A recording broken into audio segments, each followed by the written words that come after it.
The 1 meal a day diet, it may sound very easy and simple. You just eat once a day and you fast for the rest of the day. But as it turns out, people can still mess it up and make a whole lot of mistakes. You had one job. Just the one. Before you carry on, watch this video about the 7 biggest OMAD mistakes. 1. Eating too close to bedtime. Most people who are doing intermittent fasting, they skip breakfast, have lunch or dinner, and they tend to backload most of the calories into the later parts of the day. In my opinion, it doesn't really matter when you consume your food, as long as you couple it with proper training and you don't overconsume calories. Some research shows that early time-restricted feeding between 8 AM and 2 PM improves 24-hour glucose levels, alters lipid metabolism and circadian clock gene expression. However, that study was compared to a non-fasting group eating between 8 AM and 8 PM. Of course, early time-restricted feeding is better because it's actually going into a fasted state, whereas the control group isn't even intermittent fasting. An 8-hour time-restricted feeding window between 10 AM and 6 PM has also been shown to reduce blood pressure, lower body fatness, and improve cholesterol profile. The actual benefits of intermittent fasting and time-restricted eating come from a suppressed eating window, and if your eating window is actually smaller and you consume it later in the day, then it's still better than having a huge and a really wide eating window and having it earlier in the day, if that makes sense. The eating frequency is still the most important part, regardless of when you consume it. But eating too close to bedtime will interfere with sleep quality, and it may also interrupt your digestion and autophagy process, growth hormone release, everything else. So optimally, you want to stop eating at least 4 to 5 hours before going to bed. Number 2, eating too many calories. It is pretty easy to lose weight with OMAD because it's such a small time frame where you can mess things up and you tend to be more satiated from fewer calories. But in order to lose weight, then you still need to induce a caloric deficit. There's no way around that. You can definitely gain weight on OMAD quite easily if you're not paying attention to your calories. It's not necessary to count every gram and macro you consume, but you do want to look at how many calories you're actually eating.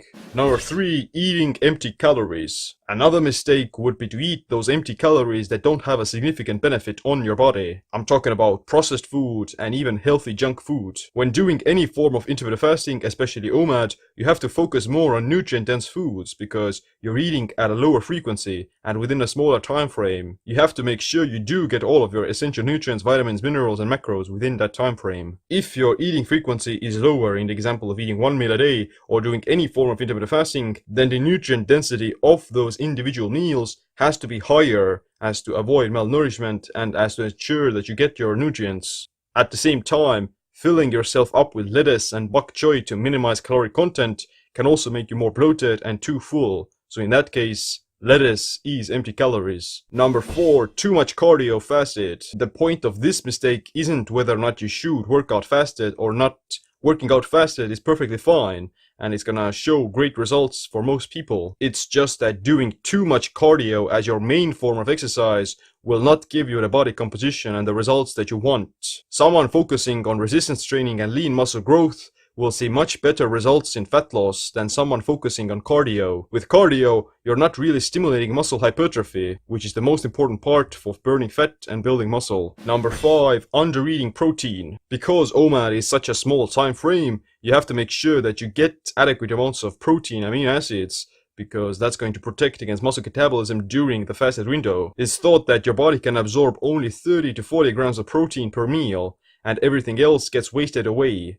However, that's based on the idea that you only need about 20 to 40 grams of protein to maximize muscle protein synthesis. Your body will absorb all the protein you consume. It's just going to down-regulate the speed at which it absorbs it, and it's just gonna take longer for you to get all of that protein. So, regardless of eating OMAD, you can still eat most of your protein in one sitting, and you're gonna absorb all of it.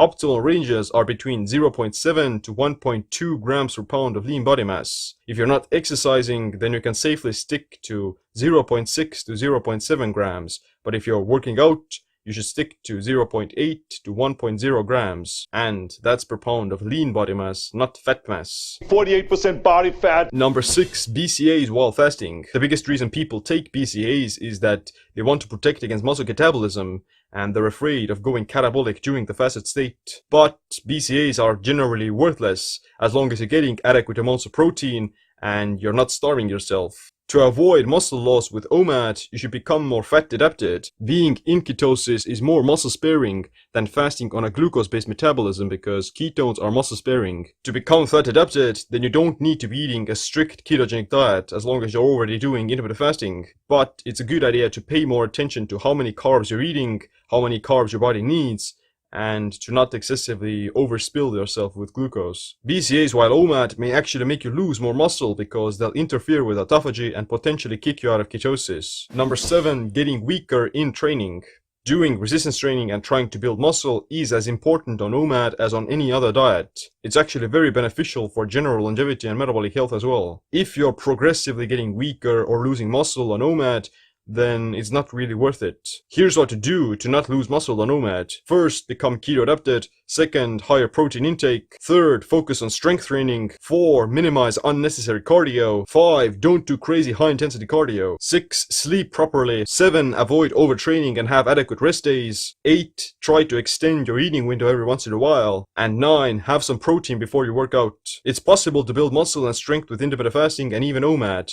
You just have to look at your results and adjust your approach based on that.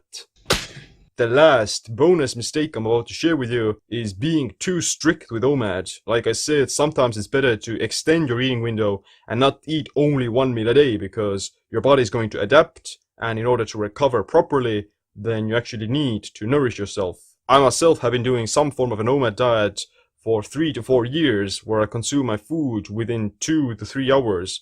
And sometimes on other days, I'll just increase my eating window and I'll eat within 3 to 6 hours instead. If you want to know how to optimize the 1 meal a day diet with other intermittent fasting schedules and techniques for both muscle growth, fat loss, and longevity, then check out my book, Metabolic Autophagy. But other than that, thanks for watching this video. Make sure you click like, subscribe, notification bells. My name is Seem. Stay optimized, stay empowered. You had one job.